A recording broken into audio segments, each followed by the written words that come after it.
நகைச்சுவை என்பது எளிதானது அல்ல. அதில் நிலைத்து நிற்பது பெரிய சாதனை. தமிழ் சினிமாவில் பெண்கள் காமெடியன் என்றாலே நினைவுக்கு வருகிறது ஒரு சில பேர்கள் மட்டும்தான். அதில் இவர் பேரும் உறுதி. கோவையில் பிறந்த ஒரு சாதாரண பெண் மேடை நாடகங்களில் இருந்து தன் பயணத்தை தொடங்கி சினிமா என்ற பெரிய மேடையில் தனக்கென ஒரு இடத்தை உருவாக்கினார். ஆரம்ப காலத்தில் வாய்ப்புகள் குறைவு, கவனிக்கப்படாத கதாபாத்திரங்கள், ஒதுக்கப்பட்ட நாட்கள், இவை எல்லாம் இருந்தாலும் அவர் ஒருபோதும் தன்னம்பிக்கையை விடவில்லை.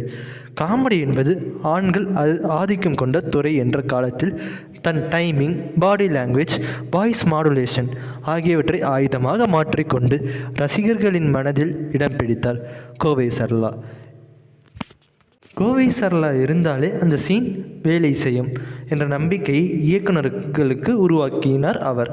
கவுண்டமணி, செந்தில் காலம் முதல் வடிவேல், விவேக், சந்தானம் என பல தலைமுறை காமெடியன்களோடு நடித்தபோதும் கோவை சரளாவின் பிரசன்ஸ் தனியாக ஷைன் ஆகும். அவர் நடித்த 1000க்கும் மேற்பட்ட படங்கள், தேசிய விருது, மாநில விருதுகள், இவையெல்லாம் அவரது உழைப்பின் அடையாளங்கள். சினிமாவில் மட்டுமல்ல, தனிப்பட்ட வாழ்க்கையிலும் எளிமை, ஒழுக்கம், தன்னடக்கம் ஆகியவற்றை கடைபிடித்தார். கோவை சரளா வாழ்க்கை நமக்கு சொல்லும் பாடம் ஒன்றுதான். உன் திறமையை நீ நம்பினால் உலகம் உன்னை கண்டிப்பாக ஏற்றுக்கொள்ளும். சிரிப்பை கொடுத்து வாழ்ந்தாலும் பின்னால் நிறைய கண்ணீர், பொறுமை, ப்ரிசர்வேஷன்ஸ் இருக்கும். அதை மறந்துடாதீர்கள். இவர் சொல்லும் மோட்டிவேஷன் லைன் என்னவென்றால், உனக்கான இடம் இல்லைன்னு நினைக்காதே, உன் திறமைக்கு ஏற்ற இடத்தை நீயே உருவாக்கு. ஸோ இந்த வீடியோ உங்களுக்கு பிடிச்சிருந்தா மறக்காமல் நம்ம சேனல் லைக் பண்ணுங்கள், ஷேர் பண்ணுங்கள், சப்ஸ்கிரைப் பண்ணுங்கள். தேங்க்ஸ் ஃபார் வாட்சிங். நெக்ஸ்ட் வீடியோவில் பார்க்கலாம். Tata, bye bye.